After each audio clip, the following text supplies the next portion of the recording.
What's up, everybody? It's Kenya, and welcome to Outer Space. More importantly, welcome to Monday. And we're in a new spot today. I know I usually do this over at the table, but I wanted to do something different today. So we're over here on the couch, and this video was actually going to be a little different. One thing that I am committed to doing just in my career is being as authentic as possible. And today was one of those days where I felt a little bit stressed and a little bit down, and I didn't have like any major cathartic thoughts that I could offer to you guys. And so I thought to myself, what's the most realistic thing that I could offer them today? And something in my mind said, be inspired. And that thought process led me to go and pick out some of the books that I always read when I need to feel inspired. So what I want to do today is I want to share with you what those books are. And I actually do read these books when I don't feel too good. They always kind of remind me of why I'm doing what I'm doing and what the source within me is saying to me about me.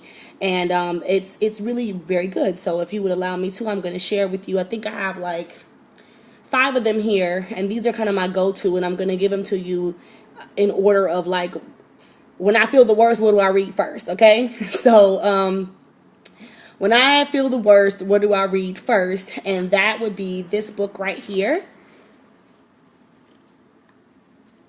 And this is called Wayne Dyer, Change Your Thoughts, Change Your Life. And this book is about, it's written, he took the 71 verses.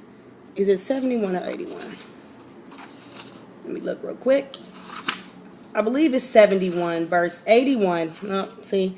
81 verses of the Tao Te Ching, and he breaks down every verse and gives you like a kind of 21st century interpretation of what those verses mean for us now. And if you're not familiar, the Tao Te Ching is one of the oldest spiritual texts ever written. It was written by Late Zhu, and like, you know, in the 16th century, very, very old. So this is and it's like, because there's 81 of them, I can read one every day when I wake up in the morning, and that's always awesome.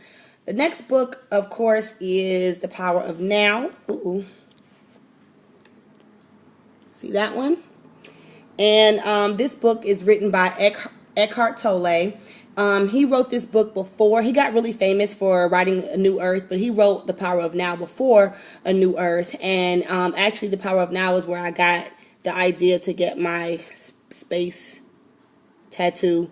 Really awesome book. Talks to you about who you really are, what the source within you has to say about you, and really liberates you from some of that closeted thinking that we sometimes get. We get bogged down in our identity and our story, if you will, about who we are. And he kind of tells you in this book that you're really not your story. You're so much more than that. The third book is Cheryl Richardson, Stand Up for Your Life. And I know that I've talked about all these books before, but I've never told you why they inspire me and what role they take. This is actually the first book. This is the last book that I read before I wrote my book. And she actually, within it, she was a coach for years. And so she gives you stories about the clients that she worked with. And, just kind of gives you kind of a step-by-step guide to really try to stand up for your life. So there's exercises in this book that you can do and fill out, and it asks you kind of, what would you do if you weren't afraid? What are some of the things that you would do if you didn't feel like you had to worry about someone else's opinion? And of course, in mine, I wrote I would write my book, and so I did. So that's a really awesome one. Of course, this one, Acts of Faith. This is my first. Look how beat up this book is. I have had this book since I was 12 years old.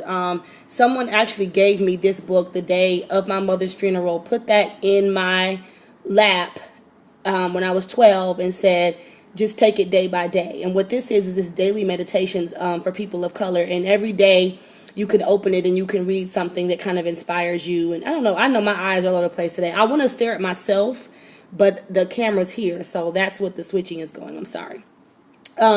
So this is really good. You can like go to your birthday, you can go to like Christmas, whatever, or a tragic day in your life, and you can kind of read a meditation for that, and it's really awesome. And I still open it up to special days every now and again, but this is an oldie but goodie.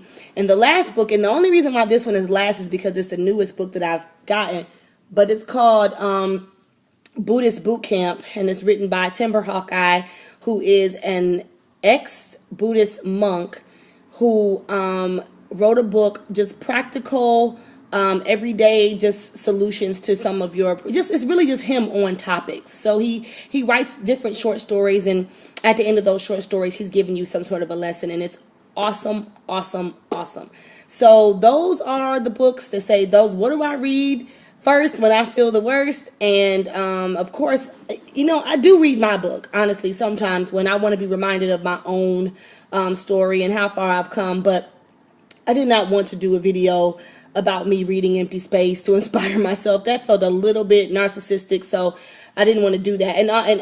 And also, excuse me, I really only read my book once a month when I'm preparing for my my talks. And so as I've been doing that, I've been learning so much more about myself through reading those books. But before there was an Empty Space, years before there was Empty Space, these were my go-to books. So if you ever need some inspiration, or maybe you want to create a what do I read first when I feel worse list of your own, so that you can kind of inspire yourself. Because at the end of the day, if you don't feel good, you have to pick yourself up. You're responsible for the energy that you bring to this world. So you really have to make sure that you have some tools in your tool belt when you're not feeling well.